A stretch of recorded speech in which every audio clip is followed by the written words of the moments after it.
No.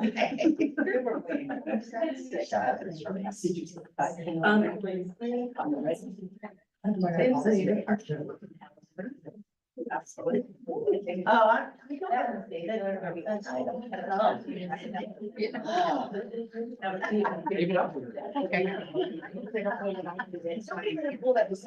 right now.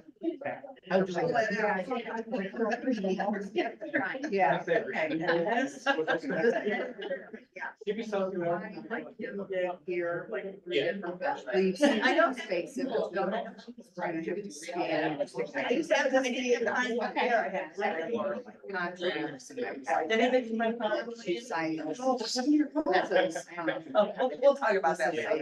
You did too, right? That's close. You can't do it. You gotta walk it down. I think I almost called it. It looks like it's like. That's okay. Okay, I remember this glimmer of.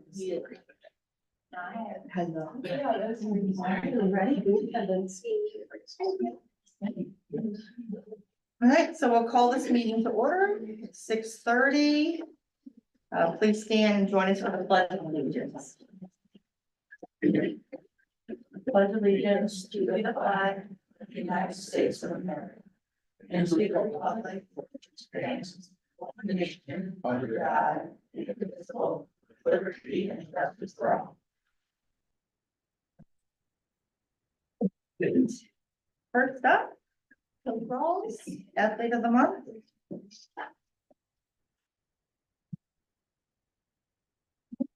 We're actually gonna do April and May, because in April we did our special school district recognition, so.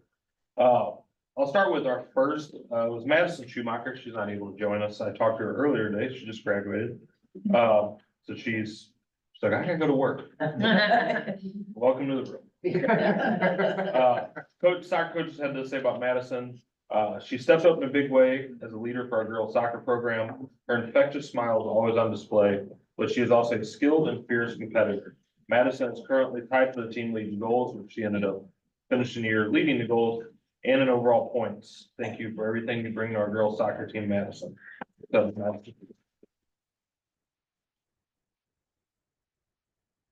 all right, Weston, you gotta come on up. Our second April athlete was Weston Milne. Weston was on our golf team. Coach Neal had this to say, he says, Weston has come out this season and proved to be a dedicated golfer. He has played every match and contributed in a positive way this season. Weston has shown growth in both his playing ability and golf rules knowledge. Weston should be proud of the progress he has made this season and is deserving of the Athlete of the Month award. Congratulations, Weston.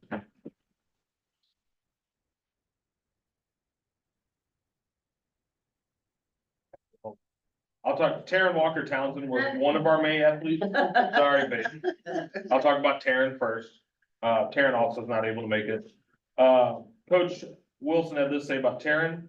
She is honored to be able to coach Taryn Walker Townsend for 4 years. At track meets, other athletes were so impressed by his speed. In the last leg of the 4x1, he was determined to win and would pass other teams that were more than 15, 20 meters from him. His records alone show why he earned Athlete of the Month and most valuable to our team. He's multi-talented in the sport of track and field. He's only allowed to complete in 4 events, unfortunately.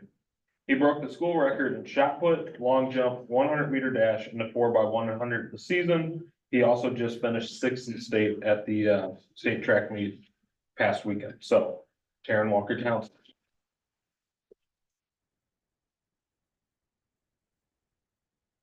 Final May athlete is Peyton Walker. Peyton is a wonderful student athlete and a tremendous leader for the Hawks baseball team. He helped guide the team to a 19-5 record, as well as a conference and district championship. He held down second base position, playing stellar defense. Offensively, Peyton did great, hitting .371 with 28 runs and 24 RBIs. He works tremendously hard, often putting in extra time after practice to work on hitting or fielding. He is a dedicated 4 years to the Hawks baseball team and a wonderful asset to our program. Thank you and congratulations.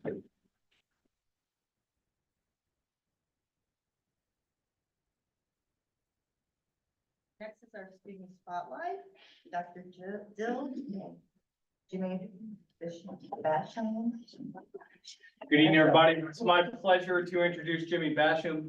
Jimmy is our SAT member this evening who will be presenting our Spotlight Awards. Jimmy is known for being a quadruple threat in both performance and fine art. He is passionate about giving back to the communities that support his artistic growth. Having attended Valley Park schools for the past 5 years, he has immersed himself in a variety of interests and hobbies, including performing, which includes singing, dancing, and acting, creating art, writing, and songwriting, and he has taken up the hobby of cleaning. Academically, Jimmy is really driven. He aims to continue taking honors and AP classes, maintaining his place in the top 10 of his class currently. His favorite subjects are English, government, and music. Looking ahead, he plans to study fine arts and performing arts in college while also attending a trade school to develop his cosmetology skills. Jimmy's extracurricular involvement is diverse as his talents.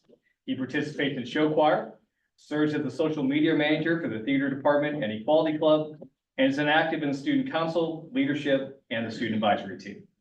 His accomplishments are impressive. He's never scored below a B- in any of his classes. Not going to move with finals. Consistently making the high honor roll, ensures the top score in the Honors English 2 EOC with a peer of his. Looking for the future, Jimmy aspires to continue creating art in various forms for both himself and others. His decision to join the student advisory team reflects his desire to pursue personal goals and seize new opportunities. He's passionate about advocating and voicing opinion for himself and others. Please join me in welcoming Jimmy Basham.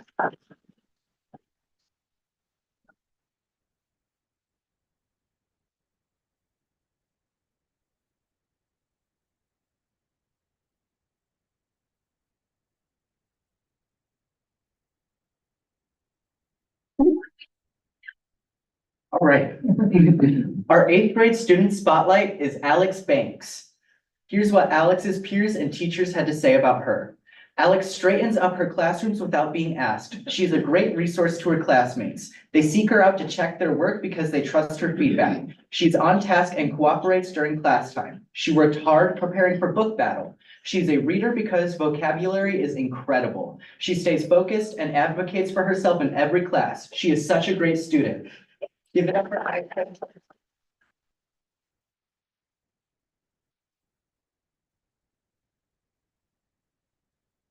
Our 7th grade student spotlight is Larry Cruz Navor. Larry is a positive force in the classroom and is always agreeable to anyone and as a partner. Larry is well respected by his peers for being even-keeled and a good listener. He is a young man that leads by example. Give it up for Larry.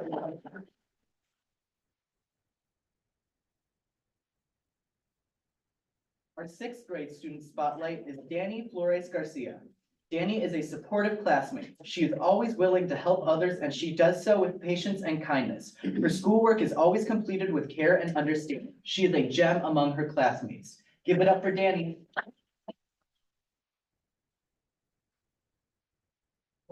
School student spotlight of the month. Thank you.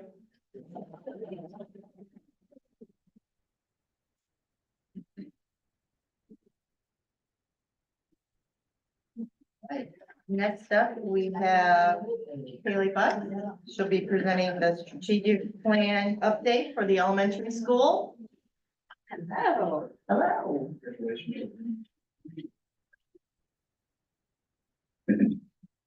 Thanks for having me tonight. Do can I use the clicker? Control. Okay. All right, so this is the Valley Park Elementary School strategic plan update. So strategic plan goal, pillar 1 was our students. So we have by the end of the 23-24 school year, using our fast bridge 3 times a year, 2nd through 5th grade students will increase their A math scores from the spring of 2023 percentile rank of 75 to the spring of 2024 percentile rank of 77. So we don't have our current end of year data right now, but we did add some bullet points up there. So our fall 2023 percentile rank, which is the total blue and green, was 69%. So that was last spring.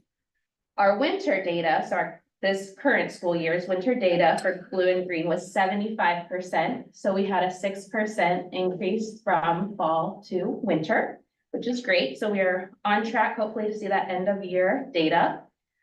We currently have 49 students, 1st through 5th grade, that are receiving intervention and or additional push and support with mathematics interventions during their grade level math block. So we really were intentional with having math minutes during the math block.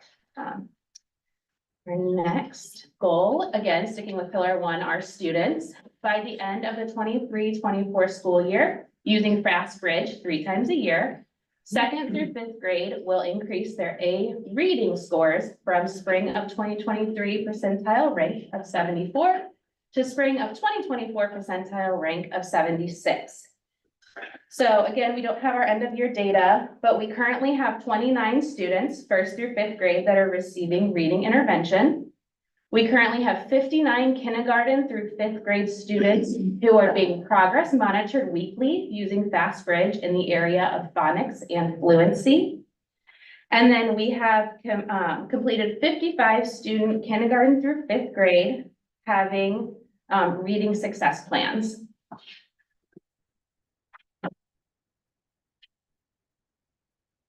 Right, so here is our, What's a reading success plan?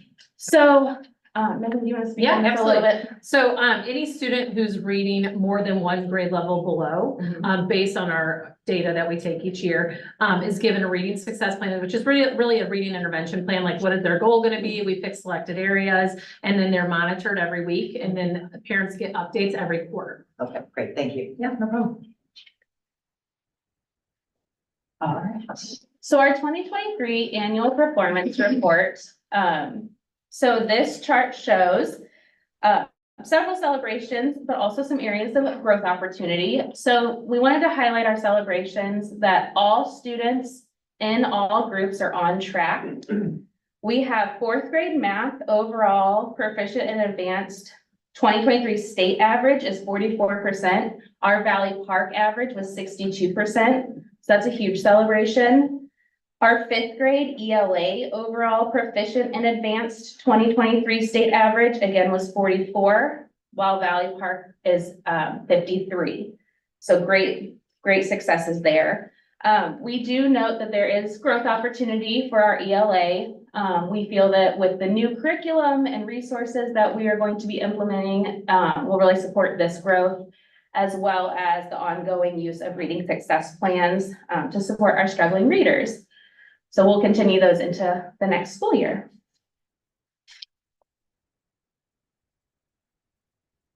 All right, we have pillar 1, our students. By the end of the 2023-2024 school year, using the end of year student engagement survey, students' response to question 15, I feel supported or not, I feel students are nice or show respect to each other at my school will increase from 2.99 to 3.24. So our spring data that we just took was that the students reported that a 3.25.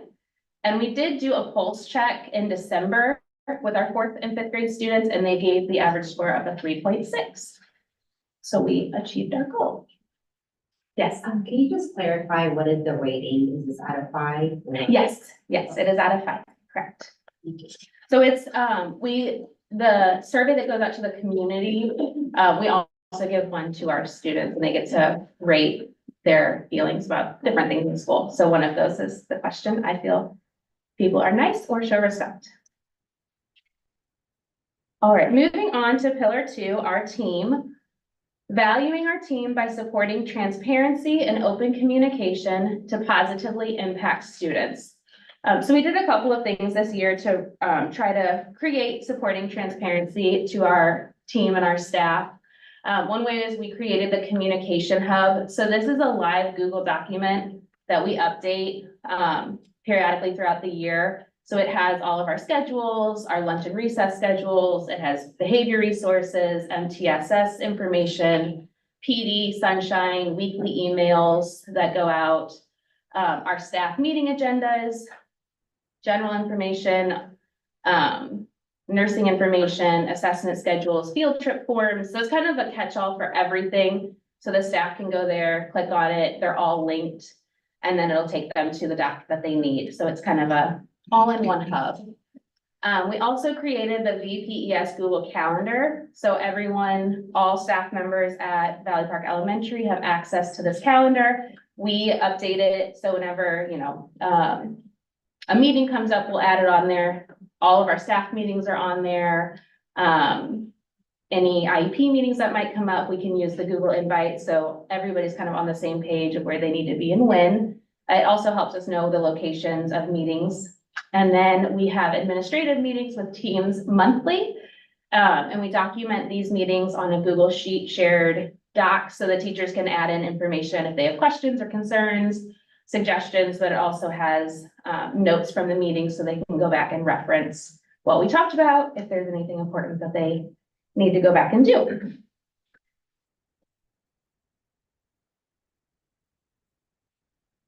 So here's some data from our staff survey.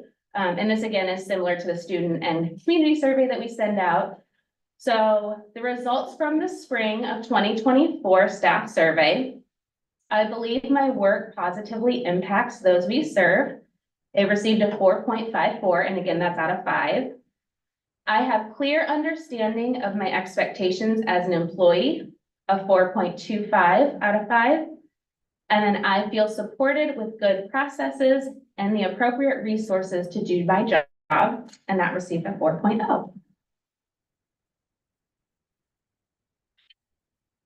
All right, moving on to pillar 3, our community. By the end of the 2023-2024 school year, we will enhance the partnership with families and strengthen school and classroom relationships with our families by increasing opportunities to engage at school by 60%. So our goal was to go from 5 events, which we held last year, to 8 events this year. So down below is a list of the events that we held this year. So our Stories with Students was the new one that we added this year. That is a 30-minute chunk of time where families are invited to come in and sit and read with their student, their child, their niece, their nephew, whomever it may be, for 30 minutes. There's no expectations of anything else but just sitting and reading with the kid. So our first one was in October, and we had 142 people in attendance. We had our Hawk Run in October, which I know we do every year, and our community loves it. We had 116 people. Donuts with Grown-ups was a big hit. 367 people were in attendance at that event at the elementary. And then we had a January and an April Stories with Students, 105 and 120 people in attendance. And then our Soar into Summer game night, which we had 217. We did have our field day on Monday. We have not gotten to calculate how many people were there, but it was a good event, lots of people. And then we obviously have our Meet the Teacher, our conferences, book fair, staff versus student basketball game, choir concerts, all of those things that we do in addition, but these are kind of the big ones. And then pillar 3, our community. This is the result from our spring of 2024 family survey. So I am treated with respect at school, 4.67. I believe my child's learning is a high priority at this school, 4.55. And I believe the teachers, staff, and administration demonstrate a genuine concern for my child, 4.53. And those are all out of 5. All right, so this is our parents as teachers and early childhood. So the program last year, the new families to the program was 17. This year, we had 27. The number of family visits completed last year was 147. We increased that to 207 this year. And then the number of screenings completed was 35. We upped that to 69 this year. So group connections and activities, we have, they have a variety of things that they do throughout the year, but the things that go, their Snow Much Fun event, yoga and story time at the library, playing and learning at the park. They have a firehouse visit, and then they do an end of year picnic. And they partnership with the VP Community Library, the Grand Glass Library, and the VP Firehouse. Thank you for your continued support for our students and staff at the elementary. Anybody have any questions? Thank you guys so much. Thank you very much.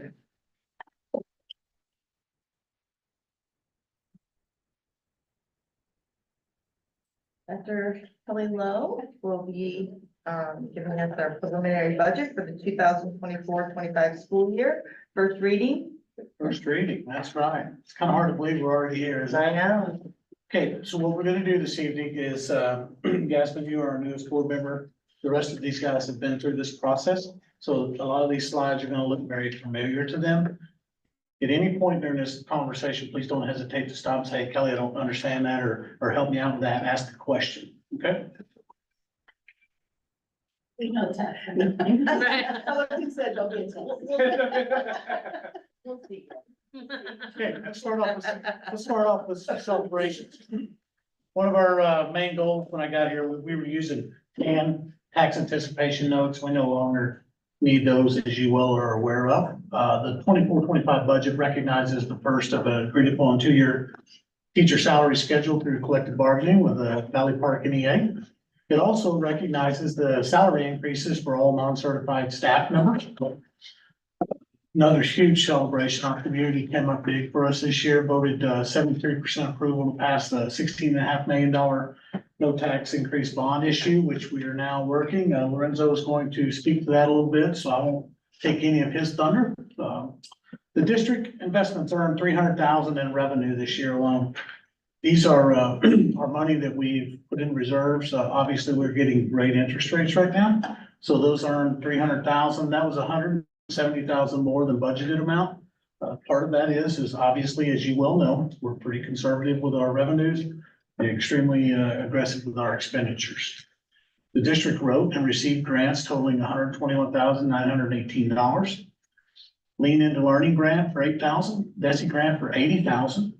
The CTE base and performance, the Perkins grant, Regional Aid Career and Explorations grant, the Letters grant, Refugee School Impact grant, and the BASF teacher grant, totaling $121,000. Now, these are grants that not only, guys, do we use to enhance our education and help our kids. This is grant money that the two Megans, Dr. Dilge, everyone writes. This is money to help our kids. So $121,000 is pretty big.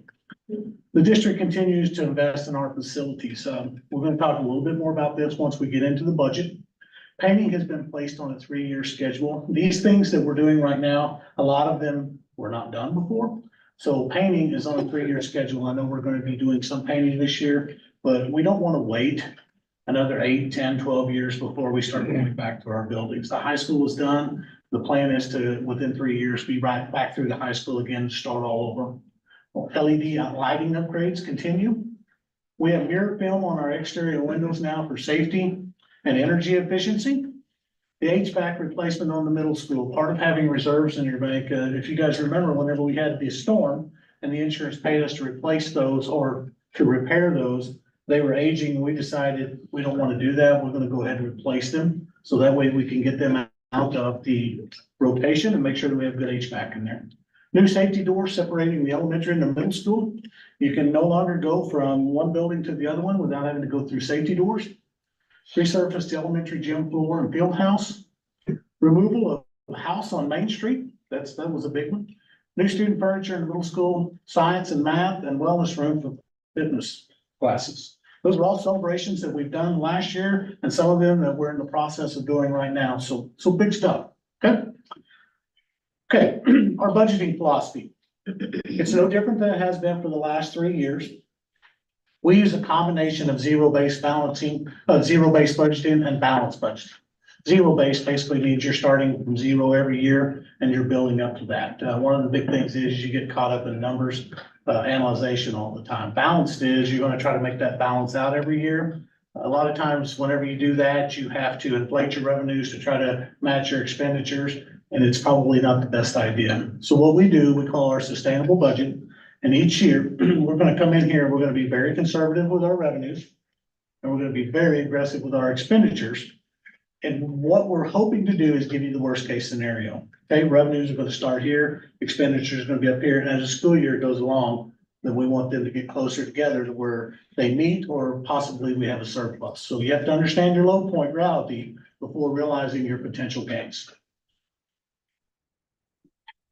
Here's some great conservative budgeting. I want you to pay attention to 16, 17. 16 is on the left. If you'll look at our assessed valuation, we are getting ready to be in 2000, I call it 2024. It'll be the 24-25 budget. 2024, whenever you get your numbers in September and you approve your tax rate, that'll be off a non-assessment year.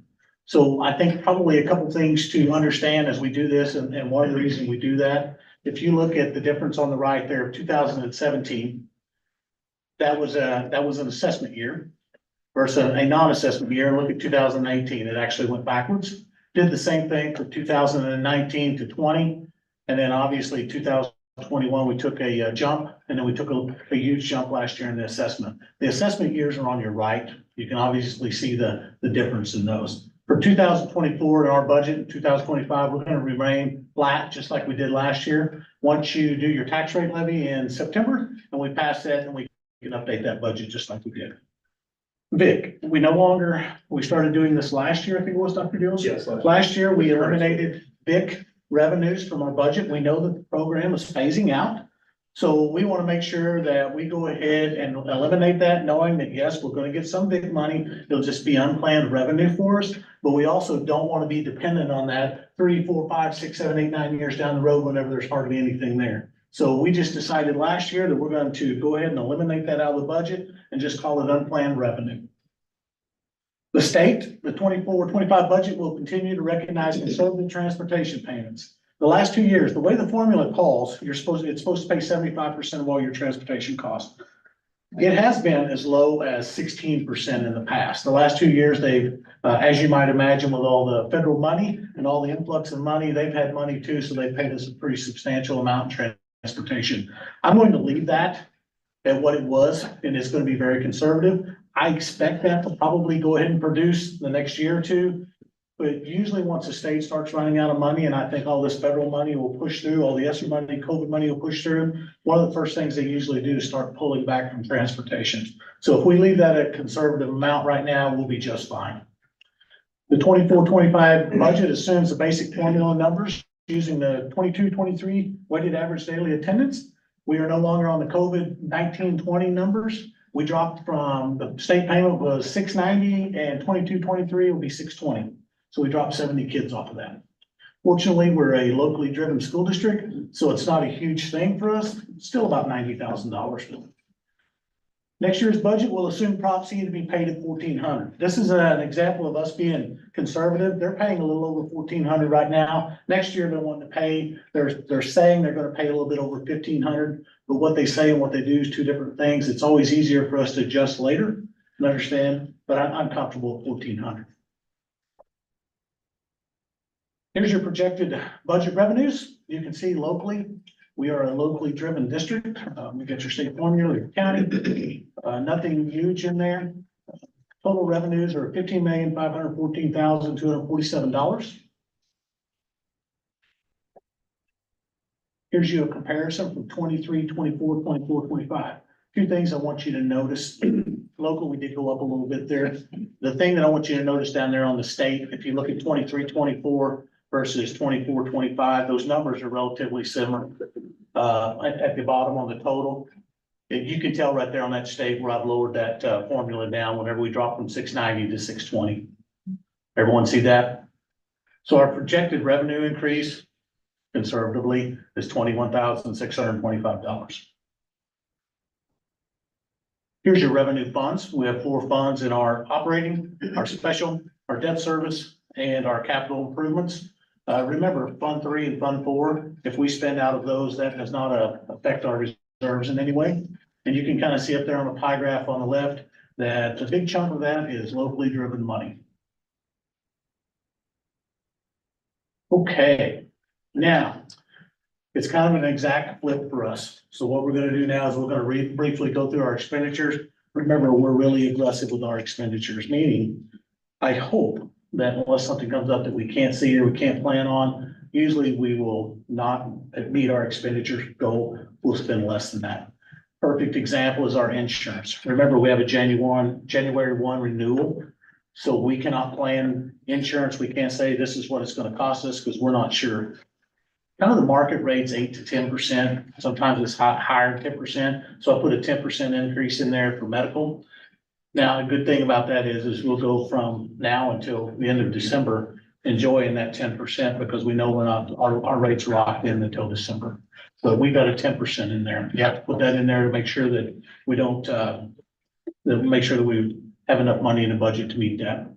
Salaries and benefits, all of those are caught up to date, meaning that the new teacher salary that you approved is in there. Along with peers for the non-certs and certifieds, that's also in there. Contracted services. As you know, we have custodial, second shift custodial, we have food service, we have several things that we do contracted services with, and I built in the inflationary costs for those in this new budget. Ongoing maintenance on facilities can't just pass a budget or a bond every 7, 8, 9 years. You have to make sure that you maintain your facilities as you go. We easily spend $280,000 a year in our facilities. We will probably spend more than that, but we're really grateful for what our community's done and given us the bond, but we have to also take care of the rest of the buildings while we're doing that. Here's your comparison.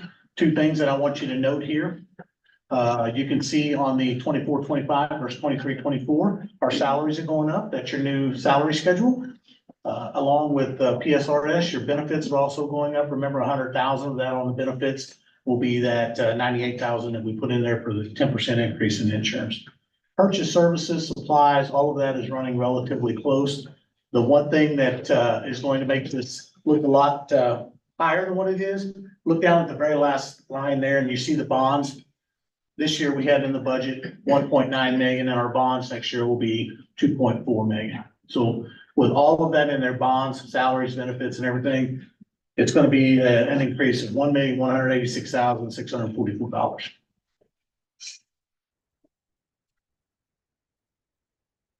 Just another example right here for you to look at a different way, for you to look at where the funds are coming out of, Fund 1, Fund 2, Fund 3. I think Fund 3 there, you'll notice this year we're paying 2.4 million, or at least that's what we have in there. But that does not affect our reserves. One of that 1.1 million that I just showed you, 400,000 of that additionally would be out of our debt service for our capital bonds. Great points I want you to remember. Okay, part of being conservative and aggressive is those lines are nowhere near. We always approved, since I've been, we've always approved a deficit spend budget, knowing that's the worst case scenario. And we'll move forward with that as we go through part of our online transparency. As you can see every day, you guys get stuff in your packet every month, so you can kind of monitor the finances with it. Here's some points I want you to consider. Our budget 24-25 is based on a 97% tax collection rate, which that's what we're historically at. If we were to collect 98%, that's an additional $119,000 in revenue. Obviously 99, we collected above 97 this year. 99% is an additional 238,000 in revenue. And below that, I showed you the trends so you can kind of see where we're at. Looks like we're kind of projecting we're going to hit somewhere around 98% this year. The 24-25 assessed valuation and a non-assessment year. We want to leave this flat. We can always adjust this, which is usually what we do in October after we approve the assessed valuation and the tax rate. But for the new budget purposes, this is going to be flat. The medical expenses I've already talked about. If the district doesn't do that, perfect thing for us would be we come in here January 1 and they say, hey guys, you're running pretty good. There's a no rate increase. That's an automatic 98,000 that that's an automatic 98,000 that we would have saved. We're going to save 49 of that anyway. It could also be a miracle. Yeah. Could be a miracle. Yeah. State formula numbers are weighted ADA will drop from 690 to 620. It'll roughly be about 89,000 in revenue. It would have been more than that, but they're going to pay more next year on the SAT. Prop C is projected to increase to 1,500 in the 24-25 year. If you look up there, I've got it in the budget at 620 times 1,400, it's 868,000.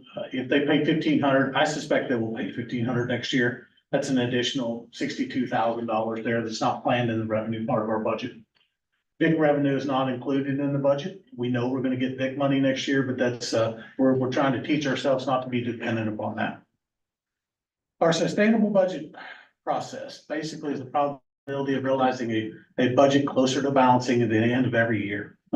It starts out where it doesn't look so good, because we do worst case scenario. The last 3 years, has realized a surplus at the end of every year. So we're doing pretty good there. Transparency is the key in building our community's trust. Those finances can be seen any day. It updates daily on bpschools.org/pulse there. Not only does you guys get everything, but our community can see everything so that they can follow right along with us. The forecasted unrestricted fund balance will remain strong at the end of the 24-25 school year. I think worst case scenario, if you happen to have spend, you're still gonna be well above 40% at the end of the year. We just invested, the other day, I think we have six and a half right now. Yes. $6.5 million Dr. Gills, we have invested right now, it's drawing us 5% above. Want you to look at this right here. This talks about our reserves, and we've been building our reserves for a rainy day.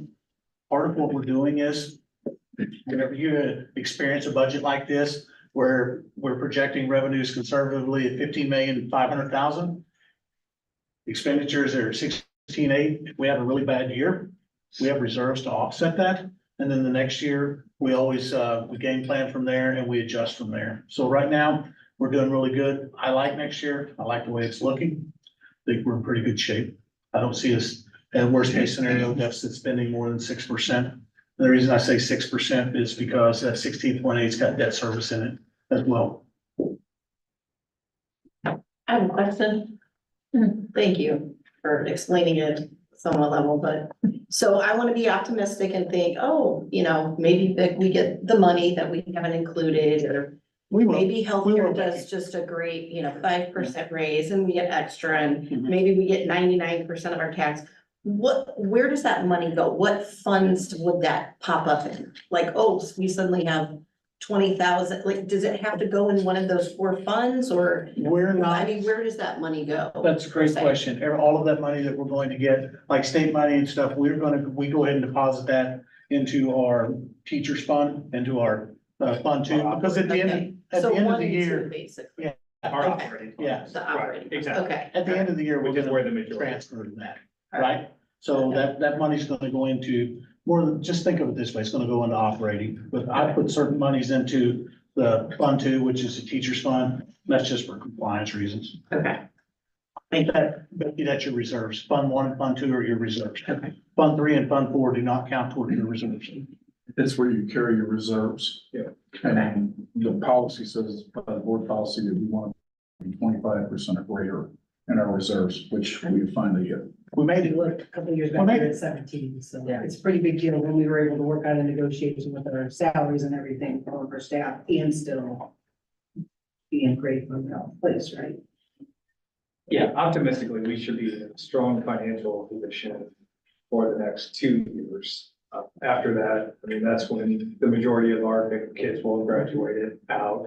The state will have depleted the majority of their money that they've been spending pretty generously and giving back to schools. We'll have a lot more clarity about things like Senate Bill 190 and how that impacts local revenue. So some of those things, so that, I mean, we always have to be cautious and optimistic, but we have to get cautious, but optimistically the next 2 years should be okay, and then we have to really kind of project again. I mean, you can't really project too far out. People used to do projections of 5 and 10 years, and that's really, it's not realistic. I mean, that doesn't even take into account things like open enrollment in charter schools and other kind of different attacks on Pandemics. education. I'm sorry. Pandemic. I try not to use that word. I try not to use that I don't like to go, especially with us being driven locally. I don't like to go more than this year, next year. I can do a year 3, but I don't know what that assessed value is gonna look like, what that, Mhm. so, and remember now, we're also, we're just next year, we're gonna start a 2-year contract on our teachers, that salary schedule. So year 3, it's gonna be hard to project that because we don't know what that salary is going to be like. You would have to leave it at whatever it is gonna be at year 2. And so a couple of years, I don't like to go more than 3 years, just because there's too many unknowns in there. You can put numbers down, but if they don't have meaning, then what's the point? Yeah. You Any have a other question? questions? Sorry. Oh, you're impressed. I do want to say one thing. I told Eric and Lorenzo that whenever I give a presentation, it's super important, so they wore a suit. Oh. That's my fault. I did that. That's my fault. Any other questions? Thank you, Dr. Long. Appreciate it. All right. Just so just for clarity, more for the public, I know most of the board knows, so we'll bring it back then for approval in June. So this is your first reading. You've heard Dr. Will's presentation, now you've got time to digest it, and then you can be on the agenda in June for approval. Thank you, Dr. Long. I'm sorry. All right, our next item is 3.01, the approval of the agenda. I'll make a motion to approve the agenda. May I have a second? Second. All those in favor signify by saying aye. Aye. Any opposed? I'm an aye as well. Sorry. All right. 4.01, are there any public comments on the posted agenda items? Doesn't look like it. No, okay. All right, next up will be our consent items. Are there any items that anyone wants to pull out for separate consideration or discussion? 5.01 through 5.05. I'll make a motion to approve the consent items. All those in favor? Say aye. Aye. I'm an aye as well. Any opposed? All right. All right, on to our action items. All right, item 6.01, approval of the bond sale. Lorenzo Boyd is here from Steeple. Yes, You wore a suit. Thank It you was a very good much. day. Good day, what is it? yes, it was a wonderful day. I normally do wear a suit, right? You do. We appreciate I that. thought it was second guessing myself, you know, in advance age. I couldn't remember. Age. Age, it's age. Well, thanks everybody for having me. As mentioned, my name is Lorenzo Boyd with Steeple. I think I want to say congratulations on the passage of the bond issue as well. We started this process, I guess, early part of last month, when the bond issue was initially passed and going through this process of selling the entire 16.5 million of general obligation bonds approved by the voters. We hit the ground running really fast so that we can get into the municipal market in a timely fashion. There were a lot of municipal elections on the ballot in Missouri.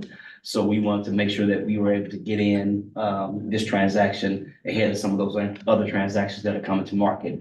So with this process, we started down this long process. We went through the rating process, which I'll talk about a little bit as well. We went through that rating process where the school district is assigned an underlying rating by Standard & Poor's. So they're assigned an underlying rating. We went through that process. Dr. Lowe, Dr. Dilge answered all the questions by Standard & Poor's. And I want to say that the district was affirmed its underlying rating of A+, which is an excellent rating for the school district on the scale of AAA. So with that, there are a little over 520 school districts in the state of Missouri. Only about 180 are actually rated with an underlying rating. The underlying rating is actually equivalent to an individual credit score. So with that A+ rating, you're in probably about the top 30% of all school districts that are rated in the state of Missouri with an underlying rating. So we affirmed that underlying rating, and we did apply for actual municipal bond insurance as well. So we did go on a municipal bond insurance, which increased that rating to AA on this transaction when we entered the market. So we sold all, so this morning, we went through the process of selling all 16.5 million general obligation bonds. I'll be pleased to say, you can applaud after I say this if you like. But we did receive orders of over $50 million So that means that there were more orders than bonds allotted for us. So 3 times, kind of going back to my elementary days, 16 times 3 is 48. 50 million in orders, so we're roughly 3 times oversubscribed for the entire transaction. So we're very pleased with that. So we were able to actually lower some of the rates on the bonds. So with that, I'll just tell you, we were happy to actually get a number of new orders. So from the transaction in terms of investment accounts. So Transmarket Bastion, that's a new, kind of looked at the account holders from previous bonds. That's a new investor for the school district. They ordered bonds. Then we actually had Bellhaven Investments, which is new. And then we also had Baird Investment Management. And then we also sold over 400,000 in retail orders to individuals. So we were able to get that across as well. So we actually placed their orders. They were Missouri retail orders. So we're very pleased with that. So with that, with the 16.5 million, the true interest cost was about 4.5%, 4.56% over the next 20 years. As you know, that's still borrowing $16.5 million. You can't get a mortgage for under 7% almost these days. So the school district was able to borrow $16.5 million at 4.56%. So with that, we'll be a deposit to the project fund because we have some premium bonds. So on June 4th, we'll deposit, Steve will send a wire to the district for 17.8 million, a little over 17.8 million that you'll spend over the next 3 to 5 years for the various projects. And like, as I mentioned, they'll be on June 4th. And at that point, the district has agreed to, through some of the paperwork, that they'll relatively spend the proceeds over the next 3 years. And I think they've kind of indicated that they plan to hit that mark. So with that, I'll answer any questions that you may have, and then close it out. With the additional requests for our bonds, you were able to drive the interest rate down some. Yes, exactly. What did it start at, Lorenzo? So we were actually, What were you looking for originally? we were probably, I think, when our initial, 5.1? yeah, we were looking at north of 5% when we initially put this Okay. in place. We were at 4.56%. 2 basis points. No, actually, that's 50 basis. Okay. Yeah, over 50 basis Nice. points. So can we applaud now?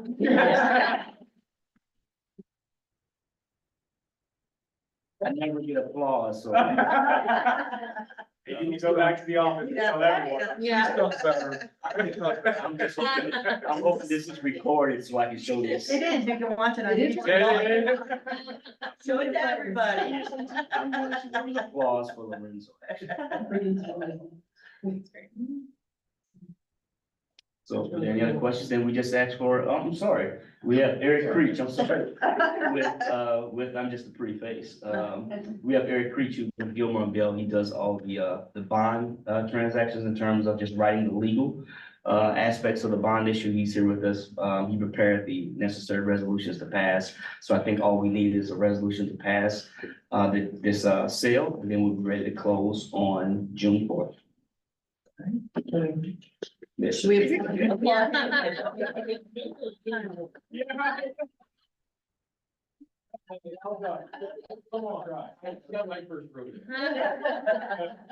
don't look good on orange. It's the hue of my skin. So we need a motion, a Yes. second, and a vote to approve the bond purchase agreement. I'll make a motion. I'll second. Roll call, Phyllis? Aye. Aye. Aye. Aye. Aye. Yeah. It passes. Oh, thanks, everyone.